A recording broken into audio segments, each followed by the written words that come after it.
4월 16일 대전 하나생명 볼파크 삼성전 9회 말이었습니다. 스코어는 1대6 원아웃, 타석에는 최은성이 서 있었습니다. 결과보다 뼈아픈 것은 이 순간 경기를 대하는 벤치의 태도였습니다. 최은성의 타구는 외야로 향했습니다. 그런데 타구는 그라운드에 한 차례 바운드된 뒤 중견수 김지찬의 글러브로 들어갔습니다.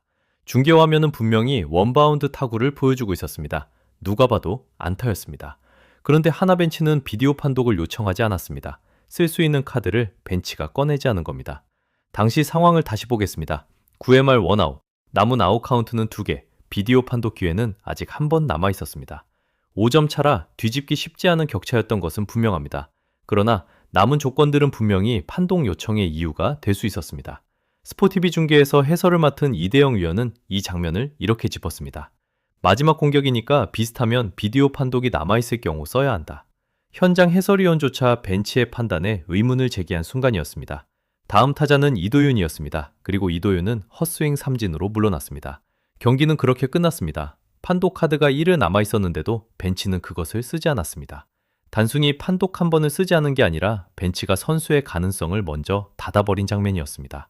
이 선택이 하나 팬들에게 남긴 감정은 아쉬움 이상이었습니다. 그런데 이 장면은 오늘 하루의 사고가 아니었습니다. 이틀 전에는 한 명의 투수를 그라운드에 혼자 세워두는 장면이 있었습니다. 4월 14일 삼성전으로 돌아가 보겠습니다. 하나는 6회까지 5대0으로 앞서고 있었습니다. 이기는 경기였습니다. 그런데 8회와 9회에 필승조가 연달아 무너지면서 결국 5대6으로 역전패했습니다. 문제는 9회였습니다. 마운드에 김서현이 혼자 올라왔습니다. 결과부터 말씀드리겠습니다. 1, 이닝 동안 볼넷 6개, 몸에 맞는 공 1개, 사사구만 7개를 내줬습니다. 3실점, 시즌 첫 패전이었습니다. 그날 한화가 삼성에 내준 팀 사사구는 총 18개였습니다. KBO 한 경기 최다 사사구 신기록입니다. 종전 기록은 1990년 5월 5일 롯데와 LG 경기에 17개였습니다. 36년 만에 경신된 기록이었습니다. 더 아픈 사실이 있습니다. 삼성은 그 경기에서 적시타 없이 사사구만으로 6점을 뽑아냈습니다. 방망이가 아니라 한화의 제구가 점수를 내준 경기였습니다. 경기 후 김경문 감독이 이렇게 말했습니다. 야구하면서 처음 보는 장면이다. 감독이 처음 본 장면이라고 했습니다. 그런데 그 장면은 더그아웃에서 만들어진 장면이기도 했습니다. 김서현은 9회 시작부터 제구가 흔들리고 있었습니다. 볼넷이 하나 나왔고 2개가 나왔고 3개째가 쌓였습니다. 그 사이 불펜은 조용했습니다. 투수 한 명이 자신의 공으로 KBO 신기록을 새로 쓰는 동안 벤치는 교체 카드를 꺼내지 않았습니다. 이 상황을 이해하려면 한화 불펜의 현재 구성을 먼저 봐야 합니다. 개막전 한화는 외국인 선발 투수 오웬 화이트를 총액 100만 달러, 우리 돈으로 약 14억 6천만 원에 영입했습니다. 그런데 오웬 화이트는 3월 31일 기아전에서 햄스트링이 파열돼 6주 재활에 들어갔습니다. 시즌이 시작되자마자 선발진 한 자리가 통째로 사라진 겁니다. 대체 투수로 제쿠싱을 9만 달러, 약 1억 3,590만 원에 6주 단기 계약으로 급히 채웠습니다. 선발진에 공백만 있었던 게 아닙니다. 오프시즌에 불펜의 핵심 전력이 대거 이탈했습니다. 한승혁은 기아로, 김범수도 기아로, 이태양도 기아로 떠났습니다. 검증된 불펜 자원이 3명이나 빠진 상태에서 시즌을 시작한 겁니다. 그 결과는 숫자로 나타났습니다. 2025 시즌 팀 불펜 평균 자책점 3.63이었던 하나는 2026 시즌 8.30까지 치솟았습니다. 불펜 붕괴라는 표현이 과하지 않은 수치입니다. 이런 상황에서 남은 불펜 자원을 어떻게 운용하느냐는 감독의 핵심 판단 영역입니다. 김서현이 본래 3개째를 내주는 순간에도 벤치가 움직이지 않았다는 것은 아낄 불펜이 없었거나 아니면 버티라는 선택이었거나 둘 중 하나입니다.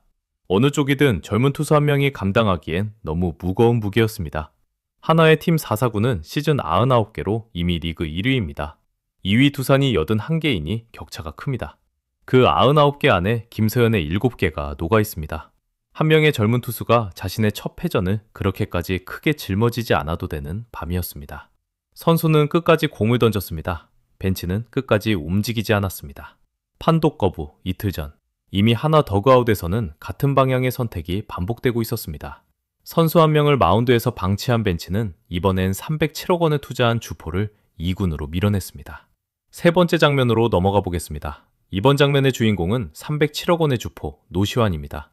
노시환은 2025년 하나와 11년 307억 원 규모의 BFA 단형 계약을 맺었습니다. 이 계약은 KBO 역대 최장 기간이자 최고의 계약입니다. 구단이 프랜차이즈의 다음 10년을 통째로 한 선수의 어깨 위에 올려놓은 결정이었습니다. 그런데 2026 시즌 개막 이후 성적은 이 계약의 무게와 정반대 방향을 가리키고 있었습니다. 55타수 8안타, 타율 1할 4푼 5리, 홈런 0개, 타점 3개, 삼진 21개. 55타수 동안 21번을 헛스윙 또는 루킹으로 물러났다는 뜻입니다. 홈런 타자에게 21삼진은 단순히 컨디션이 나쁘다는 신호가 아니라 스윙 궤적 자체가 흔들리고 있다는 신호에 가깝습니다. 그리고 4월 13일 하나는 노시환을 1군 엔트리에서 말소했습니다. 계약 규모 KBO 최고액의 주포가 시즌 13경기 만에 2군으로 내려간 것입니다. 여기서 반론이 있을 수 있습니다. 성적이 나쁘면 2군에 내리는 것이 당연한 것 아니냐? 팀 성적이 급한데 일할 때 타자를 클린업에 계속 세울 수는 없지 않느냐? 맞습니다. 그 판단 자체는 합리적입니다. 그러나 같은 팀 동료 강백호의 흐름을 나란히 놓고 보면 이야기는 달라집니다. 강백호는 2025년 11월 하나와 FA 4년 최대 100억 원에 계약한 선수입니다. 노시환의 BFA 단연 계약과는 완전히 별개의 계약이고 별개의 사례입니다. 그 강백호가 4월 16일 삼성전 6회 말 희생플라이로 하나의 유일한 1점을 만들어냈습니다. 팀이 1대6으로 지는 경기에서도 고액 FA는 그라운드 위에서 역할을 찾고 있었던 겁니다. 노시환의 2군행이 단순히 성적 부진에 따른 통상적인 말소인지 아니면 벤치가 육성보다 냉각을, 기다림보다 격리를 먼저 택한 흐름인지는 앞으로의 운용 방식을 봐야 더 명확해질 것입니다. 다만 307억 원을 투자해놓고 13경기 1할 4푼 5리에서 판을 접었다는 사실 자체는 냉정하게 기록해둘 필요가 있습니다. 이제 세 장면을 나란히 놓아보시기 바랍니다. 9회 말 1사 원바운드 타구의 판독 카드를 꺼내지 않은 벤치, 1이닝 7사사구를 던지는 투수를 마운드에 혼자 세워둔 벤치, 그리고 307억 원의 주포를 13경기 만에 2군으로 밀어낸 벤치. 세 장면은 서로 다른 영역에서 벌어졌지만 모두 한 방향을 가리킵니다. 선수는 계속하려 했고 벤치는 끊어냈습니다. 2025 시즌을 되짚어 보겠습니다. 하나는 83승을 올리며 승률 5할 9푼 3리, 정규 시즌 2위를 차지했습니다. 한국 시리즈에서는 LG와 맞붙어 1승 4패로 준우승에 그쳤지만 팀이 그 수준까지 올라섰다는 사실 자체는 분명했습니다. 그 팀이 2026 시즌 16경기 만에 6승 10패 7위로 내려앉았습니다.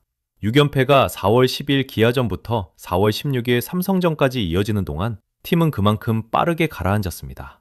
이 낙차를 타율과 방어율로만 설명하기엔 무언가 부족합니다. 세 장면을 관통하는 패턴, 즉 선수와 벤치 사이의 온도차가 이 낙차의 또 다른 설명이 될 수 있습니다. 문제는 지금부터입니다. 선수단 내부의 패배주의가 고착화되기 전에 이 온도차가 좁혀지지 않으면 6연패는 숫자 하나로 끝나지 않을 가능성이 있습니다. 다음 한 주 벤치가 어떤 선택을 하는지 계속 지켜봐야 하는 이유입니다. 오늘 분석이 묵직하게 다가오셨다면 좋아요 한 번이 다음 분석에 힘이 됩니다. 한화의 이 흐름이 어디까지 가는지 계속 추적하겠습니다. 구독하시면 놓치지 않으실 수 있습니다.